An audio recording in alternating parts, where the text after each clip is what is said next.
नमस्कार। आइए विद्यार्थियों, आज हम पुनः बीए भाग प्रथम के पाठ्य पुस्तक से तीसरा जो अध्याय है जयशंकर प्रसाद उनकी कविताओं का अध्ययन करते हैं।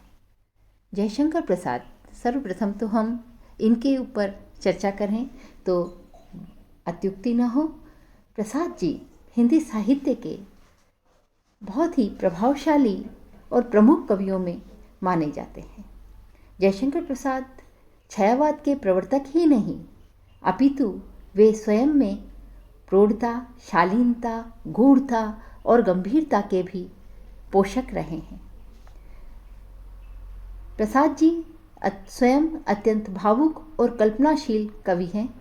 उनकी कविताओं में प्रकृति के सचेतन रूप के साथ साथ मानव के लौकिक और पारलौकिक जीवन की जैसी विविधतापूर्ण झांकी प्रस्तुत की गई है, वैसी आधुनिक युग के अन्य किसी कवि की कविता में नहीं मिलती।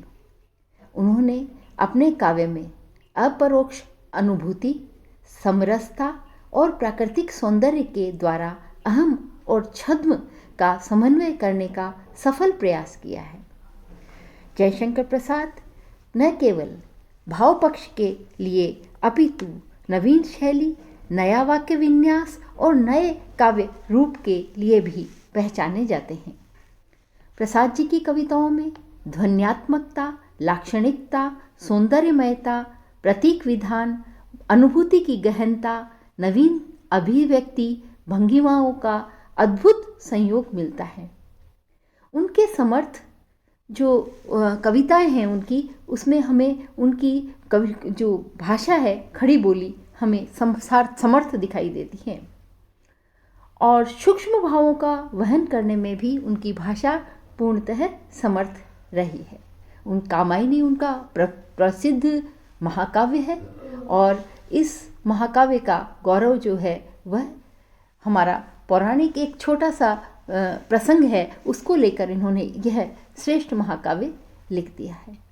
और छायावादी काव्य का भी यह एक प्रमुख ग्रंथ है। हम अब चर्चा करते हैं हमारी प्रस्तुत जो कविता है वरुणा की कछार, उसकी।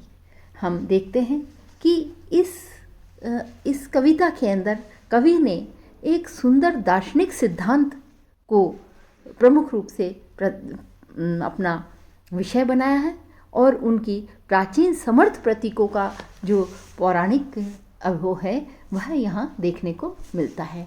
तो आइए हम देखें वरुणा की कछार। वरुणा की कछार उनकी प्रमुख कविता है और इस कविता में उन्होंने कामायनी का प्रसंग लिया है। जब मनु प्रलय के पश्चात अत्यंत दुखी होकर गंगा की कछार पर बैठे हैं। कछार कहते हैं किनारा, है ना, जिसके ऊपर जाकर सदियों से बहुत सारे लोग बैठते हैं। वहाँ वह मनु भी बैठे हैं और अत्यंत व्याकुल है।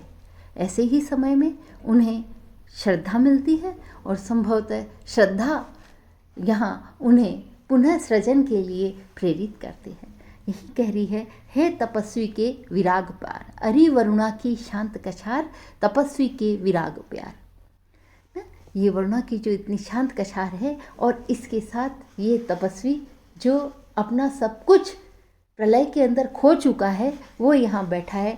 तो इसका जो प्रेम, पुरानी संस्कृति जो ध्वस्त हो चुकी है, उनकी देवीय संस्कृति, उसके प्रति अपने प्रेम को यहाँ याद कर रहा है। वह यहाँ बैठा है। सतत व्याकुलता के विश्राम, लगातार इस प्रलय से होने वाली झंझावातों से अत्यंत व्याकुल ये यहाँ शायद संभवतः विश्राम करने को बैठा है। और यह गंगा का किनारा सदियों से, हमेशा से ऋषियों का एक सुंदर कुंज रहा है। जगत नश्वरता के लघुत्राण, शब्द देखिए, संसार क्या है? नश्वर है, जगत नश्वर है और यहाँ पर आप थोड़ा सा विश्राम कर लेते। नश्वरता मतलब नष्ट होना, है ना, शाश्वत नहीं है। संसार तो नष्ट होना ही है, जो बना है वो नष्ट होगा। तो और यहाँ क्या है? लता पादप सुमनो, बहुत ही सुंदर किनारा है गंगा का। वहीं पुरानी याद करते हुए कहते हैं, तुम्हारी कुटिया में चुपचाप चल रहा था उज्जवल व्यापार। पहले आपकी कुटियाओं में जो स्वर्ग की संस्कृति थी वहाँ सुंदर व्यापार चल रहा था, यानी एक संस्कृति लगातार सतत विकसित हो रही थी। स्वर्ग की वक्षुधा से श्रुति संजी गूंजता था, जिससे संसार, सारे संसार में उस पवित्र स्वर्ग की जो धरती थी उसकी पवित्र संध्या गूंजा करती थी। अगला जो पैराग्राफ है देखिए, वही वर्णा की शांत कछार पुनः याद कर रहे हैं। वो तुम्हारे कुंजों में तल्लीन, गंगा की जो कुंज है वहाँ पूर्व की जो संस्कृति थी वो तल्लीन होकर यहाँ बैठा करती थी और दर्शकों के यहाँ वाद विवाद हुआ करते थे। देवताओं का प्रादुर्भाव था, स्वर्ग के सपनों के संसार, स्वर्ग का निर्माण, नित्य नवीन सपने, सुंदर से सुंदर सपनों का यहाँ स्वप्न संवाद करते हैं। एक तरह से मानवीयकरण देखिए, स्वर्ग में आँखों में हर पल जब हम सुखी सुख वैभवी वैभव में रहते हैं तो निश्चित है हमारी आंखें भी हमेशा सुंदर से सुंदर, उज्जवल से उज्जवल सपने देखती है। तो वो एक प्रकार के संवाद आँखों से चलते रहते थे। और यहाँ पर इन वृक्षों की छाया में बहुत सारे विद्वानों की परिषदें बैठ बैठ कर विचार किया करती थी। और ये सारी बातें किसके, मनु के दिमाग में चल रही है। यहाँ कहते हैं भाग लेगा, भाग कितना लेगा, कितनी देर तक, क्योंकि हमारे सामने हमारा अतीत जो है, मनु के सामने भी उसका जो अतीत था वैभवपूर्ण, वो उसी के बारे में सोच रहा था। आखिर वो श्रद्धा कहती है कि तुम्हारा मस्तिष्क कितना विचार करेगा, कितनी दूर भागेगा। वही मानवीयकरण तो यहाँ हर पल है। तो विचारों का देखो कि हृदय का कितना है अधिकार, हृदय कितना सोच सकता है, कहाँ तक सोच सकता है और कितनी देर यह सब सोचेगा। अरे शर्वणा की शांत कछार छोड़कर पार्थिक भोग विभूषी, क्योंकि स्वर्ग लोक का जो जीवन था वो भी भोग और विलास में डूब चुका था। उसने सोचा भी नहीं था कि कभी ऐसा प्रलय भी आ जाएगा ना। तो पार्थिव भोग विभूति, ये पार्थिव है, नश्वर है, एक दिन नष्ट होनी ही थी। और प्रेयसी का, प्रेमियों का वह दुर्लभ प्रेम, पिता का वक्ष भरा वात्सल्य और पुत्र का सुंदर सुलभ, यानी पिता पुत्र पत्नी इन सबके दुलार और प्यार, ये संभवतः तो आपको याद आ रहे हैं। दुख का करके सत्य निदान, इन दुखों का वास्तविक निदान कीजिए, प्राणियों का उद्धार कीजिए और सुनाने अरण्यक संवाद। अरण्यक यानी जो तपस्या के बाद वन में जो तपस्या, अरण्य कहते हैं वन, है ना। तो वहाँ पर जो संवाद किया जाता है, उन संवादों को सुनाने के लिए ही हे तथागत आप यहाँ आए हो। आया तेरे द्वार, गंगा के द्वारे, ये गंगा के किनारे पर बैठा ये तथागत यहाँ पुनः वह संवाद सुनाने के लिए आया है, जो वह अपनी पुरानी संस्कृति, प्रलय के पूर्व की जो संस्कृति थी वो यहाँ बताने आया है। हरिश्चंद्र करुणा की शांत कछा, मुक्ति जल की वह शीतल बाढ़, जगत की ज्वाला करती शांत। जब संसार जलने लगता है, संसार में भोग विलास अतिरिक्त रूप में होने लगता है, तब प्रलय की जो जल है वो मुक्ति करने के लिए, उन वैभव, विकारों, विचारों, इन सबको से मुक्त करने के लिए वो शीतल बाढ़ आई थी और उसी ने संसार की ज्वाला को शांत किया है। और वही अंधकार को दूर करने और पुनः सूर्य के तेज को आलोकित करने के लिए आई थी। यानी ये संसार का चक्र है, अंधकार है तो सूर्य का तेज भी है और वही पुनः शांत करने के लिए आई है। देव कर से पीड़ित विक्षुब्ध, देवताओं के हाथों से जो पीड़ित और विक्षुब्ध हुए उन प्राणियों से कह उठा पुकार, तोड़ सकते हो तुम भवबंधु, तुम्हें है यह पूरा अधिकार। तुम ही एक ऐसे हो, है मनु, तुम ही एक ऐसे हो जो इन सांसारिक बंधनों को तोड़ सकते हो, और क्योंकि तुम ही जीवित बचे हो इसलिए तुम्हें ही यह अधिकार है कि तुम पुनः सृष्टि का निर्माण करो और इन सबको भव सांसारिक बंधनों को तोड़कर नई सृष्टि का नवीन निर्माण आप करो। छोड़ कर जीवन के अतिवाद, देखिए ये बहुत महत्वपूर्ण पद है, ये जो पंक्तियां हैं बहुत महत्वपूर्ण हैं, क्योंकि इसमें न मनु के माध्यम से स्वयं जयशंकर प्रसाद अपने उस विचारों को, उन महान विचारों को यहाँ व्यक्त करते हैं। देखिए, छोड़कर व्यक्ति के अतिवाद, मनुष्य के जो अतिवाद है, मनुष्य क्या करता है, सुख और वैभव भौतिकता में इतना डूब जाता है कि वो है अति करने लगता है। इसी प्रकार स्वर्ग के वैभव में भी अति हुई थी, वो भूल गए थे कि कभी प्रलय भी हो सकता है। इसलिए उस अतिवाद को छोड़कर अब हमें मध्यम मार्ग अपनाना होगा। जीवन में भी मध्यम मार्ग को अपनाना बहुत जरूरी है। दुख समुदाय उसका नाश, तुम्हारे कर्मों का व्यापार।